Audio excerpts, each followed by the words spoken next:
जैसा कि पहले बताया, चले अब डिस्कस करते हैं सिंपल पेंडुलम, जो यहाँ फिगर में दिखाया गया है।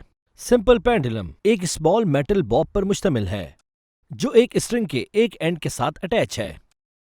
इस स्ट्रिंग का दूसरा एंड एक फिक्स सपोर्ट से अटैच है, ताकि बॉब को एयर में फ्रीली हरकत के लिए छोड़ा जा सके। जब एक सिंपल पेंडुलम का बॉब पोजीशन ओ पर होता है, तो ये इसकी इक्विलिब्रियम पोजीशन होती है। नेट फोर्स 0 न्यूटन है, क्योंकि स्ट्रिंग में टेंशन वेट के इफेक्ट को कैंसिल कर देती है, जो mass m multiplied by acceleration due to gravity g है। लेकिन जब हम बॉब को पोजीशन ए पर लाते हैं और इसको फ्रीली छोड़ देते हैं, तो ये मीन पोजीशन ओ के अराउंड वाइब्रेशन शुरू कर देगा। ये इसलिए है कि अब बॉब का वेट जो mg है, स्ट्रिंग के साथ एक एंगल थीटा बना रहा है। अगर हम अपनी मालूमात को रिकॉल करें कि एंगल थीटा बनाने पर फोर्स को कंपोनेंट्स में रिजॉल्व किया जाता है, तो हम इसको यूं लिख सकते हैं: mass m multiplied by acceleration due to gravity g multiplied by cosine of angle theta, और mass m multiplied by acceleration due to gravity g multiplied by sine of the angle theta mg cos theta और mg sin theta, जो यहाँ figure में है।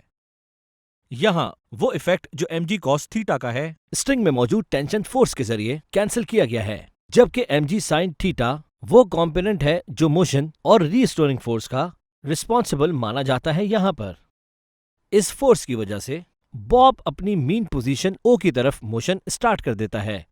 ओ पर Bob अपनी maximum velocity पर होता है और इनर्शिया की वजह से ये ओ पर स्टॉप नहीं होता, बल्कि ये इसके बजाय एक्सट्रीम पोजीशन बी की तरफ मूवमेंट जारी रखता है। जब ये बी की तरफ मूव करता है, तो रिस्टोरिंग फोर्स की वजह से बॉब की वेलोसिटी डिक्रीज होती है, और जब ये बी पर पहुंचती है तो ये 0 हो जाती है। बॉब पर रिस्टोरिंग फोर्स अभी तक एक्ट कर रही है और इसको मीन पोजीशन ओ की तरफ वापस ले आती है।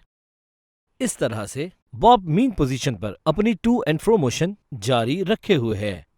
यहाँ नोट करने का पॉइंट यह है कि रिस्टोरिंग फोर्स मीन पोजीशन से डिस्प्लेसमेंट पर डिपेंड करती है और हमेशा ये मीन पोजीशन की तरफ डायरेक्ट एक्ट करती है। इसीलिए हम इस मोशन को कंसिडर करते हैं सिंपल हार्मोनिक मोशन। एक सिंपल पेंडुलम का सबसे ज्यादा इंपॉर्टेंट पॉइंट उसका टाइम पीरियड होता है, जिसको t से जाहिर करते हैं, और ये simply t equals to 2 multiplied by pi multiplied by whole under root l upon g। यहाँ l पेंडुलम स्ट्रिंग की लेंथ है